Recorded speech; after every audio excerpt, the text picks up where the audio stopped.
The Orioles had another off day on Thursday, but we've still got plenty to get to. Some news and notes on Tyler Wells, Grayson Rodriguez, Coby Mayo, Jackson Holliday, some bullpen rankings, a series preview, and much more coming up on this episode of the Locked On Orioles podcast.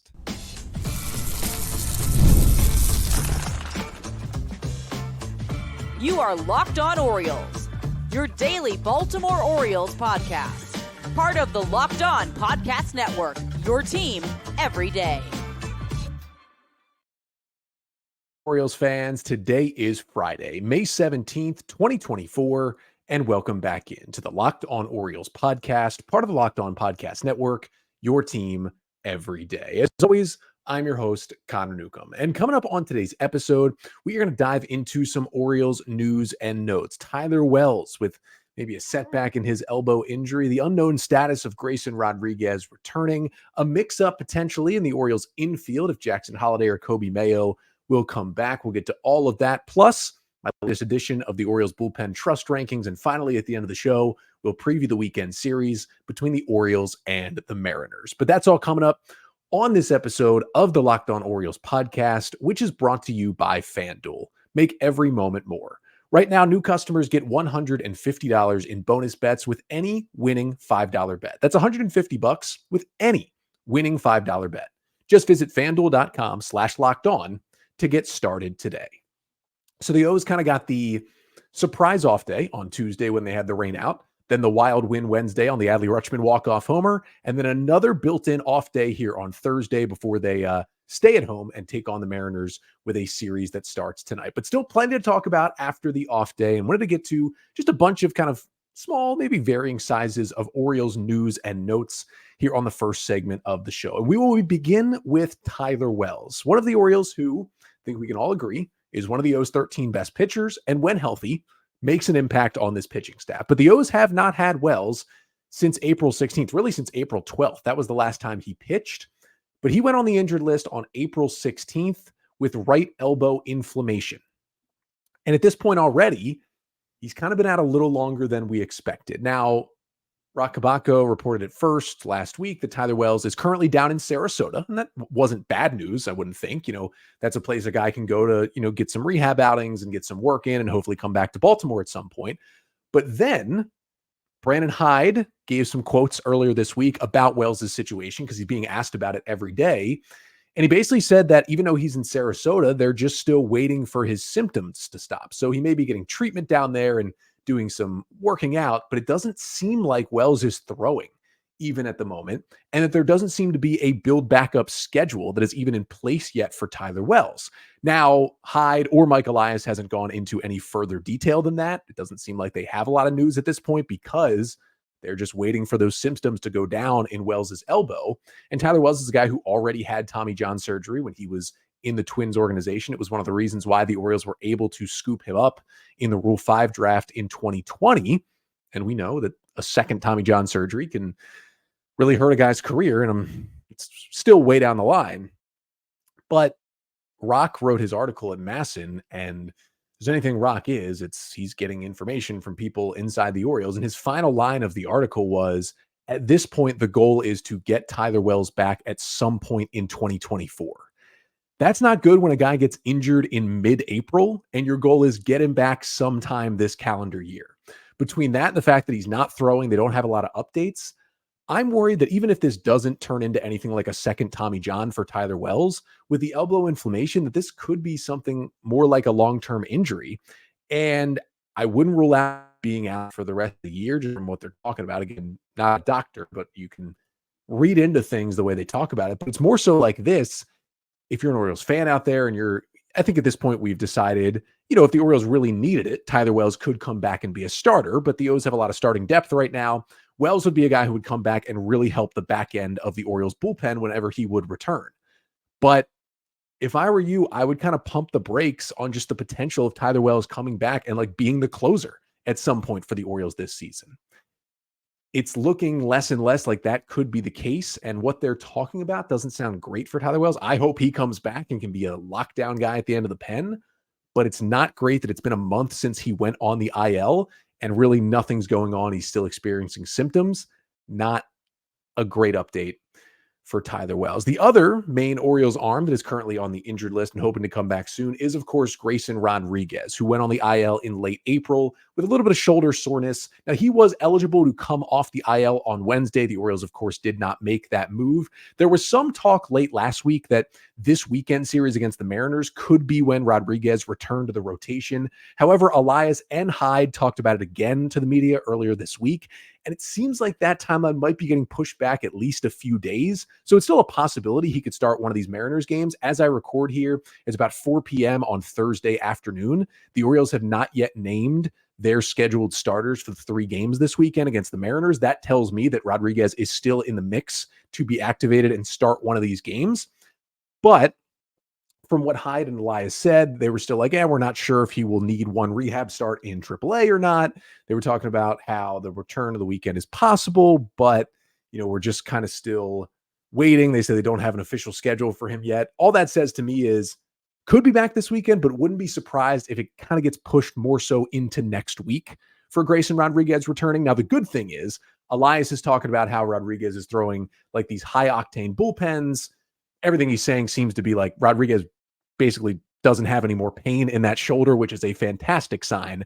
And even if it's not this weekend, maybe next week or next weekend would be when he comes back. It's not like we're looking at something long-term right now, it seems, for Grayson Rodriguez, but maybe that date of this weekend could be pushed back a little bit. Still good, though, that he is going to come back soon. The next question, though, is, okay, what do the Orioles do when Grayson Rodriguez comes back? And we've talked about that a little bit on the podcast. They could go to some sort of 6-man rotation. Again, they've only got 2 off days basically in the next month and a half. So maybe a 6th starter could help you out. And the other 5 guys in that rotation, all pitching well right now. You'd like for them to all keep their rotation spots. But in general, there's also the question of who loses their roster spot. Because even if the Orioles do bump someone from the rotation in favor of Rodriguez and keep a 5-man rotation, whoever that guy is that gets bumped is not going to get bumped off the roster. They're just going to move into the bullpen. You're going to have to remove someone, a pitcher, from the active roster. And I would think there's really 3 options right now. There's DFAing Mike Baumann. There's DFAing Albert Suarez, which you wouldn't love to do, but it's possible. And then there's optioning Keegan Aiken to AAA, unless, of course, someone else does have an injury and you just put someone else on the IL to make room. If it's not an IL move, it's really those 3. I can't see them DFAing Albert Suarez and just letting him go for nothing at this point. So it's basically Baumann or Aiken. Now, if you would have asked me this a week ago, I would have been like, yeah, the easy move is Mike Baumann gets DFA'd. He's been terrible this year, and you get Grayson Rodriguez back. Aiken keeps his job, and you move on. But Mike Baumann has been so much better over the last couple of weeks. He has retired 13 of the last 14 batters he's faced. It's been really, really good in the month of May. It hasn't been elite strikeout stuff, but he's getting outs, and that is huge, especially when Baumann, even though he's pitching better, is still the last guy in the bullpen. I mean, if Brandon Hyde has a high leverage spot, Mike Baumann is still pitcher number 8 out of 8 that he's going to go to. And if that guy's getting outs and getting 13 of the last 14 guys out, you're feeling a lot better. And for Baumann, who has a long track record with this organization, and while he wasn't an Elias draft pick, he was a Duquette pick back in 2017. He's been a high pitching prospect in the organization. They've seen him succeed at the major league level, especially early last year out of the bullpen. So they still have high hopes for Mike Baumann, and he is out of options. They don't want to just put him on waivers, I don't think. That's why he's still here in mid-May. The Keegan Aiken thing does seem possible. Now, Aiken has pitched really well this year, and we'll get to that coming up next when we talk the Bullpen Trust power rankings. But he has options. You've already got 2 other lefties in Cionel Perez and Danny Coulombe in the bullpen. Aiken is now lefty number 3. And eventually when Grayson comes back, even though Cole Irvin's been pitching amazing, it still seems like the writing on the wall that at some point Irvin would be the guy who's bumped from the rotation and ends up in the bullpen, which gives you a third left-hander in your bullpen. Aiken could be a little more expendable when you look at it that way. And if you really still want to hold on to Mike Baumann, Aiken could be that guy who gets sent to AAA. The issue with sending down Aiken, though, is that would leave you with only 3 of your 13 pitchers having options. And those 3 guys are players you're never going to send to AAA. It's basically your second and third best starters, Kyle Bradish and Grayson Rodriguez. And then, I mean, at worst, your second best reliever, arguably your best reliever, in Yennier Cano. those would be the only 3 pitchers in the bullpen. If you sent Aiken down to make room for Rodriguez, only 3 pitchers on the roster in general who would have options left. And those are 3 guys you aren't going to option.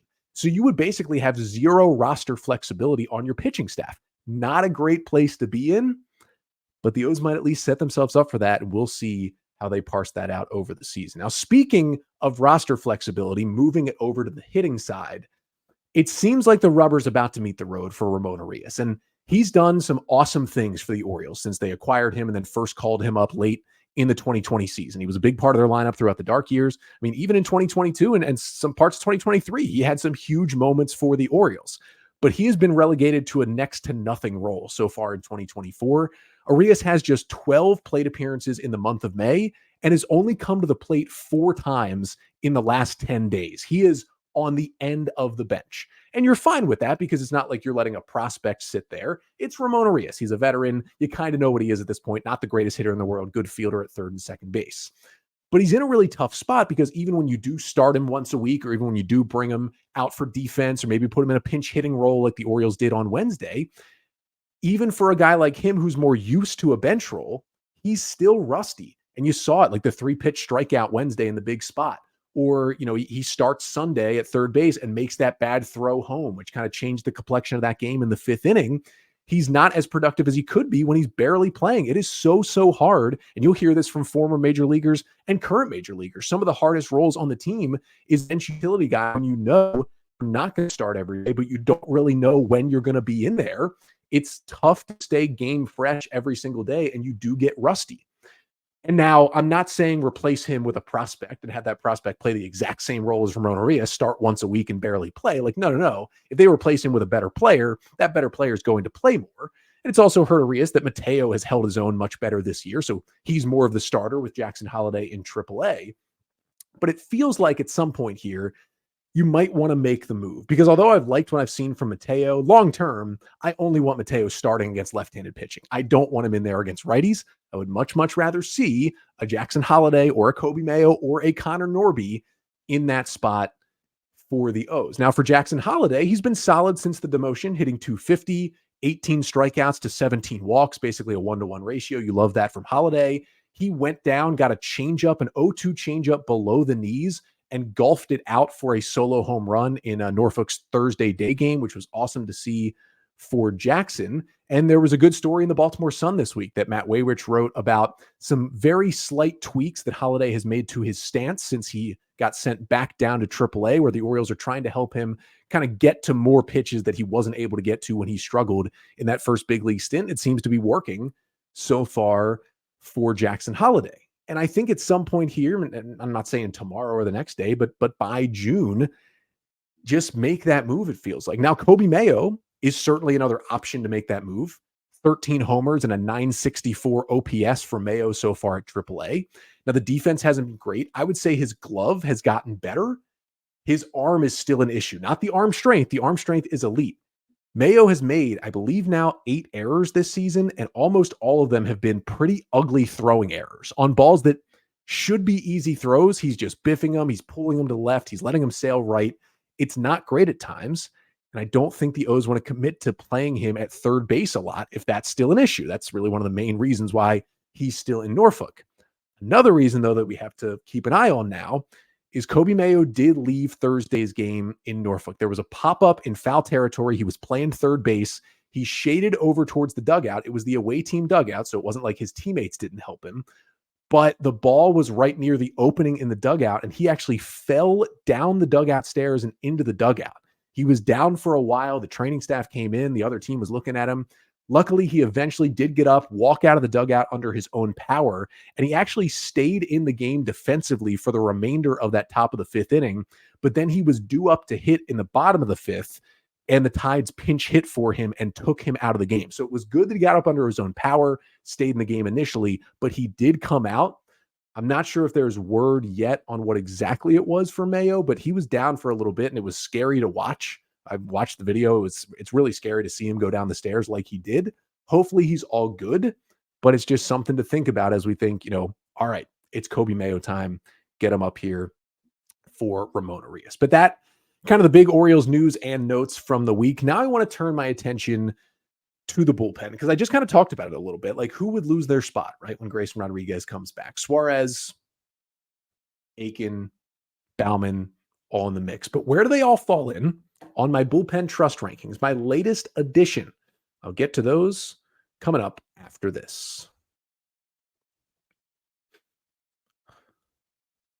But first, this episode of the Locked On Orioles podcast is brought to you by Supply House. Get supplies from the site that's made for the skilled trades, supplyhouse.com. Supplyhouse.com is the reliable way to order plumbing, HVAC, and electrical products online. Their easy-to-use website is packed with helpful resources and the latest product info to help you get the job done right. Shop a complete inventory of over 200,000 parts from over 400 top brands to get your order delivered right to your door with fast shipping from coast to coast. And if you need help with an order, you can get expert support and industry-leading service from the friendliest folks in the business and talk to a real person every time.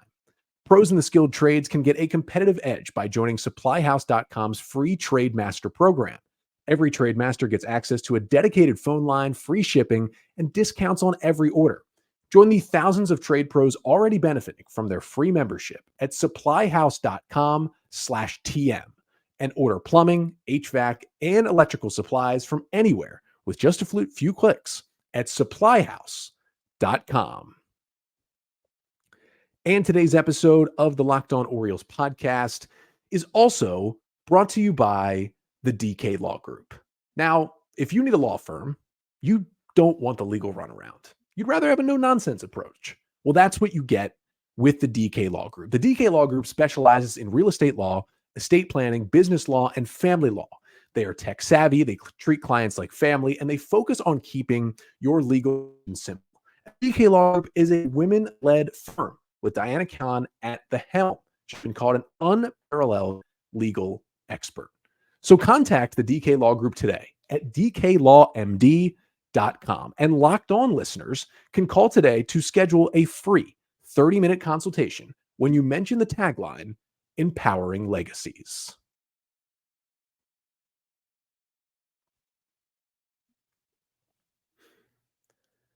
So next up on the show today, Bullpen Trust Power Rankings. Trying to do them every week here on the show. How does it work? Well, I look at the 8 relievers currently in the Orioles bullpen, and I throw them into 3 categories. Category number 1, guys I trust.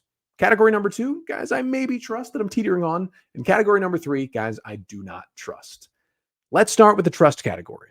I once again have 5 relievers of the Orioles 8 in the trust category. And the first is Yennier Cano. Now I know he's coming off of his worst outing of the year. He had 8 straight scoreless outings, snapped on Monday night when he allowed a game-tying home run in the 8th inning to Dalton Varsho and then allowed back-to-back walks. Still, he's got a 2.21 ERA in 20 1/3 innings this year. And the Orioles are still closing by committee, but if there's a group of good righties up, Cano is the number 1 option to take over the 9th inning. He's still got the highest ground ball rate in all of Major League Baseball at 72%, top 10 in chase rate as well. I'm still trusting him to go in there and get some big outs. Number 2 in the trust category is Danny Coulombe, a 2.16 ERA in 16 2/3 innings this year, and only 2 walks on the entire season for Danny Coulombe. He's running a streak right now of 7 consecutive scoreless outings, has not allowed a run yet in the month of May. He also, and this is pretty cool for Coulombe, he has not allowed an inherited runner to score all season. He has inherited 10 runners, which means runners that are on base when he enters the game. None of those 10 have come around to score against him. That is pretty impressive, and that is huge for a reliever. Now, he is getting hit much, much harder than he was last year. Last year, he was like a top 10 reliever in baseball all season in terms of just allowing the softest contact. That's not the case this year. It's actually flipped. He's generally getting hit on the harder side, but he's getting way more ground balls than he got last year, which means he's still getting outs. As long as he gets outs, I'll take however he does it. Third in the trust category is Jacob Webb, leading the Orioles bullpen with a 1.40 ERA in 19 1/3 innings this year. Now, I know he was a little shaky on Wednesday. Came into the 5th inning and walked 3 batters, but he stranded the bases loaded, got out of the jam, and put up a 0 in the 5th. That is now 9 consecutive appearances without allowing an earned run for Webb. He's got 2 saves in that stretch as well when the Orioles have been kind of without Craig Kimbrell in that 9th inning role. I'm still trusting him to get righties and lefties out because that changeup has been so good as well. Then there's two guys who I definitely considered dropping down to maybe trust, but I am keeping them kind of holding on by a thread in the trust category, and it's the two other lefties. Cionel Perez is the first one. He has allowed 5 earned runs in 6 1/3 innings this year, but that's because he's had 2 terrible outings, one when he was hurt, the other one was Sunday. The rest of the time he's been really good. He was terrible Sunday, then he was amazing, got 4 huge outs in the Wednesday win for the O's. And also, his sinker is kind of his normal thing. It's maybe getting hit a little bit harder than usual. The velo is good. This is the best his slider has been in an Orioles uniform. Like, it's getting by far the most swing and miss he's ever had out of his slider. That is going to be a really important pitch for Cionel Perez. And then Keegan Aiken. I still don't know exactly what to make of Keegan Aiken, but it's a 3.00 ERA in 18 innings, and he's allowed just 1 earned run in his last 10 appearances. Brandon Hyde still trusts him in big spots out of the bullpen. So you know what? I'm going to as well and keep him in the trust category. Then in the maybe trust category, first guy there is Albert Suarez. I considered him in the trust category. I truly did. There was almost 6 guys up there, but I ended up putting him in maybe trust. He's allowed just 1 earned run in 7 2/3 innings since the Orioles have moved Suarez into the bullpen. The only issue is I still haven't seen him look completely smooth in a high leverage spot. Came in to try and protect the lead over the weekend, and he ended up giving up on Friday night. Ended up giving up an RBI single that cut into the lead a little bit against the Diamondbacks. And then, he had that chance in extra innings against the Nationals and did a great job putting up a 0 in the 10th. But the O's sent him back out there in the 11th with a 2-run lead, and he allowed 2 runs to score to tie the game, and it went into the 12th. So I'm still not completely sold on him. Now, when he's been in long relief, he's been untouchable, and he was great as a starter. So he's right on the edge of the trust. If I can see one good, clean, high leverage outing, that's all it takes for me to put Albert Suarez into trust. Craig Kimbrell for the second straight week is in maybe trust, but it's looking a little better. We don't feel nearly as bad right now about Craig Kimbrell than we did a week ago. He's got a 3.86 ERA overall in 16 1/3 innings, but since the Orioles have removed him from the closer role and started using him in lesser leverage spots, he has had 3 scoreless, hitless, walkless innings in that stretch. Only base runner allowed has been a hit by pitch. He's gotten some big outs in those spots. Until he has a good 9th inning again, I don't know if he'll be in trust, but there's a case that if he just stays in the 7th and 8th and looks this good, he could be back in the trust category without truly being the closer. And then, for the first time this year, I have 0 Orioles relievers in the don't trust category. I have moved for the first time Mike Baumann up into maybe trust. Now, I thought about it a lot, and he almost ended up in don't trust, but I'm going to put him in maybe trust. Don't let me down, Mike Baumann. As I mentioned, he's retired 13 of the last 14 batters he has faced. He's looking much better. It is a 3.63 ERA in 17 1/3 innings this year. There's been some disastrous outings, but lately it's been good. And these bullpen trust rankings are more of a snapshot of what's happening now rather than the season as a whole. And that's why Baumann goes up to maybe trust for the first time. Now, I don't think I'm putting Mike Baumann in the 8th inning right now with the O's up 3-2, but it doesn't have to be a mop-up spot anymore for Mike Baumann. I can trust him a little bit more in a little bit of a closer game at this moment. Let me know in the comments, what did I get right? What did I get wrong? Give me your own personal bullpen trust rankings right here in the YouTube comments. And of course, make sure to like, comment, and subscribe to the Locked On Orioles YouTube page as well. One more segment before we finish the show. Big series this weekend. Orioles, Mariners, 3 games at Oriole Park. I'll preview them to finish off the show coming up next. But first, this episode of the Locked On Orioles podcast is also brought to you by FanDuel. It's winner take all time in the NBA and NHL, and FanDuel is giving you a shot to bring home a big win of your own. Right now, new customers get $150 in bonus bets with any winning $5 bet. That's $150 to bet on spreads, money lines, player props, and more. So visit FanDuel.com/lockedon and make every playoff shot count. At FanDuel, America's #1 sportsbook.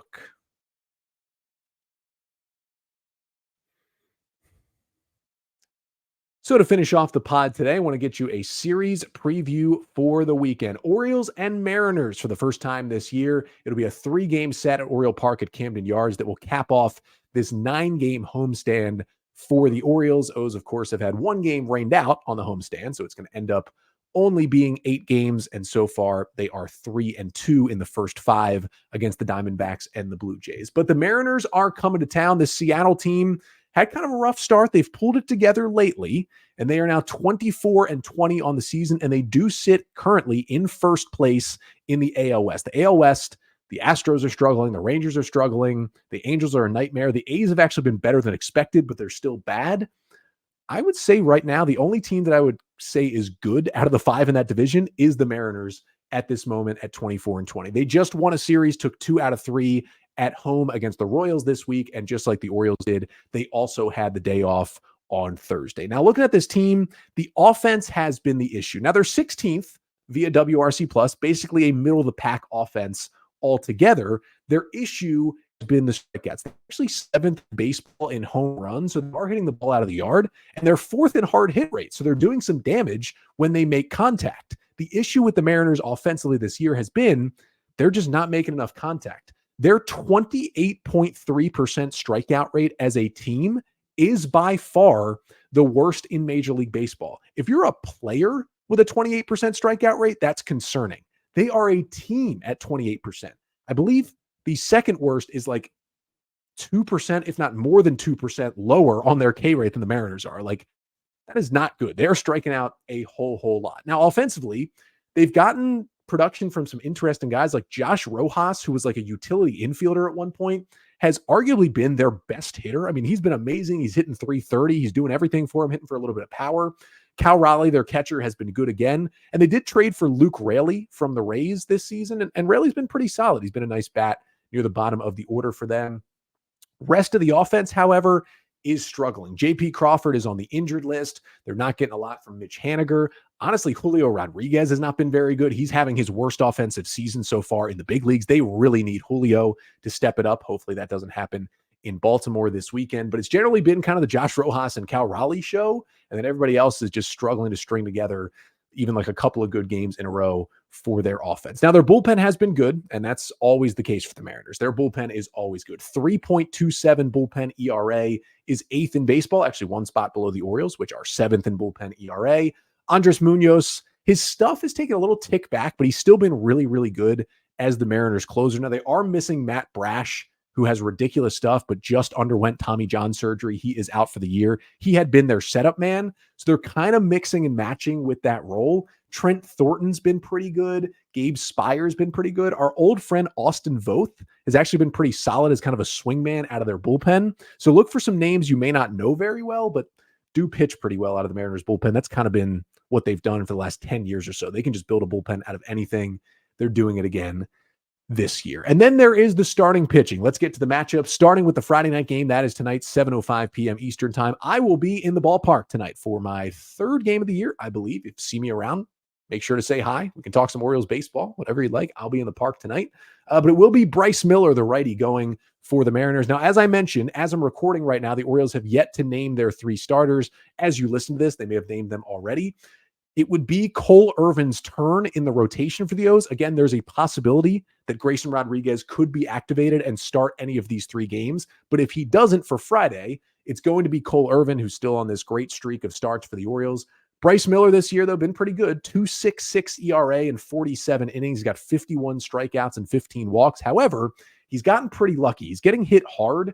His expected ERA is 3.83, more than a run higher than his actual one. Maybe the O's can kind of bring him back to level this weekend, but it's a really good 4-seam fastball and splitter combination for Miller, which allows him to get righties and lefties out, despite being a right-handed starter. Game 2 on Saturday at 4:05 Eastern time. Luis Castillo, the ace of this Mariners staff, taking the hill against, again, it's TBA for the Orioles. If it's not Grayson Rodriguez, it will be John Means getting the ball on Saturday. Castillo's been great once again. 3.31 ERA, 54 innings, 64 Ks to 11 walks for Luis Castillo. Just the fastball, slider, changeup combo is one of the best trios in all of baseball in terms of stuff. He's ridiculous to watch. And he's one of the best pitchers in our game. The O's are going to try to figure him out on Saturday. And then finally on Sunday, 1:35 start to finish off the series. It is George Kirby, the right-hander, who will take them out. Again, it's all 3 righties this weekend for the O's and 3 really good starting pitchers. The Mariners are led by arguably the best rotation in baseball, and the O's are going to see three of the best this weekend. And again, not announced yet for the O's. It could be Grayson Rodriguez. If it's not, it would be Dean Kramer going in that Sunday game. Coby, not as good as he's usually been, 3.58 ERA in 50 innings. Now, his pinpoint command is still there. 51 strikeouts to just 5 walks. Again, he has walked only 5 batters in 50 and a third innings pitched this year. That's how he usually does it. Now, he's getting hit a little harder than he's used to. He's giving up a few more runs than he's used to, but it's not because of walks. He is still not walking anyone. Now, if you remember Coby, he threw 9 innings of shutout ball in Seattle against the Orioles last year, but the Mariners didn't score either. And then the Orioles won that game in 10 innings. That was the game before the crazy Cedric Mullins game where he made the catch and then hit the homer in the 10th inning. And the O's won that ridiculous series in Seattle last year. The George Kirby sinker seems to be an impossible pitch. He dots it wherever he wants on the corners. And the thing with Kirby is he's got a good amount of strikeouts, but it's not crazy. He doesn't have like one pitch that's like when he throws that, he's hunting the strikeout. Doesn't have that crazy whiff pitch, but his command is pinpoint. I think he throws 5 different pitches. It's pinpoint command with all 5 of them, and that's what makes him so good. He's not going to walk you. He can dot anything on the corners whenever he wants. So I know people get annoyed like, oh, the Orioles this year, their offense, they're not walking enough. They're swinging too much. They're swinging early and counts too much. Well, George Kirby, you're going to see them do that on Sunday because that's how you have to beat him. He will not walk you. You're going to get one good pitch to hit in every at-bat. Sometimes it's going to come early. You got to attack George Kirby early. And oh yeah, I saw a chart from Mike Petriello of MLB.com posted on Thursday. The Orioles have the best slugging percentage on baseball when swinging at the first pitch. They are slugging over 700 when swinging at the first pitch this year. Let's see the O's continue to attack early and try and get on these Mariners starters early as well this weekend. And then I'll be back with you on Monday recapping the series between the O's and the M's. We'll see if they can get all 3 games in this weekend. The Friday weather looks good. The Saturday weather looks disastrous. The Sunday weather, we will see. If I had to guess, this is probably going to be another 2-game series where 1 game is rained out, but we will certainly see. And again, I'll be back Monday to recap it all. But until then, I'm Connor Newcomb, and this has been the Locked On Orioles podcast, part of the Locked On Podcast Network. Your team every day.